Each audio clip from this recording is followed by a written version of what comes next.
Assalamualaikum warahmatullahi wabarakatuh. Perkenalkan, saya Aulia Mutiah dan dua rekan saya, Ayu dan Sonia. Kami dari kelompok 13 BK Palembang akan menjelaskan materi tentang paradigma baru dalam pendidikan dan pembelajaran serta konsep dasar belajar.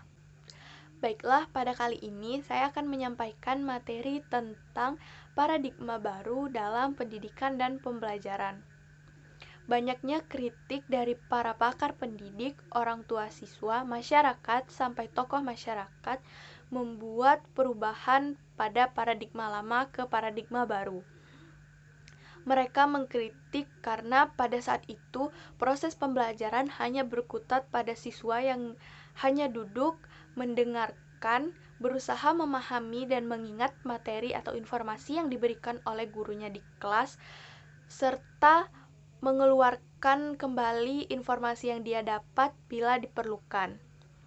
Melihat hal ini, para pendidik berpikir untuk mengajukan perubahan dalam proses pembelajaran, di mana mereka mengusulkan supaya siswa lebih aktif pada proses pembelajaran, sehingga mereka bukan hanya mendapatkan informasi dan mengeluarkan persis seperti informasi yang diberikan oleh gurunya, melainkan mereka dapat menerima informasi kemudian mengelola dengan cara mereka sendiri.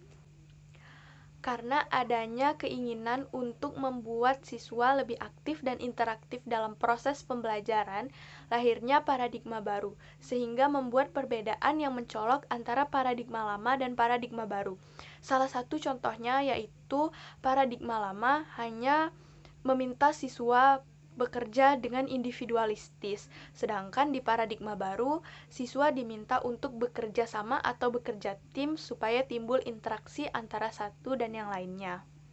Kemudian, pada paradigma baru menuntut guru yang biasanya hanya memberikan informasi atau menyampaikan informasi kepada siswa menjadi guru yang memberikan kesempatan atau memberikan bahan untuk siswa mengelola informasi seluas-luasnya semampu diri mereka masing-masing, sehingga mereka dapat bekerja sama dengan baik dan juga berinteraksi dengan satu sama lainnya, dan timbullah proses pembelajaran yang aktif di kelas.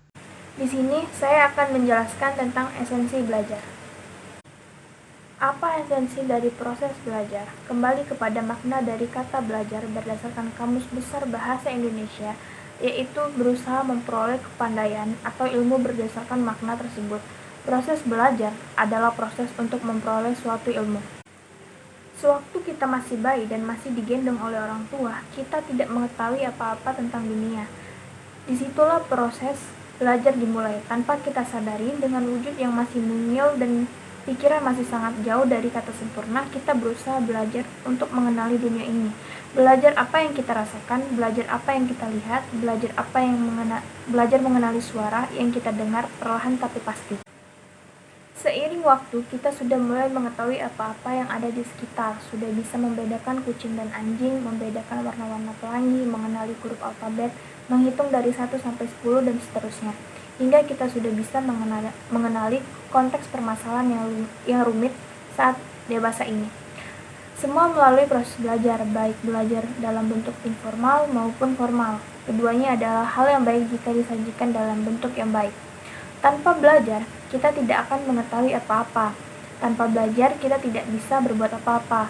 Tetapi dengan belajar, kita siap untuk bersaing dan menjadi pemenang. Dengan belajar pula, kita akan menjadi orang yang bermanfaat bagi sesama. Baiklah, saya akan menjelaskan materi tentang ciri-ciri perubahan perilaku hasil belajar. Yang pertama, terbentuknya tingkah laku baru berupa kemampuan aktual dan potensial.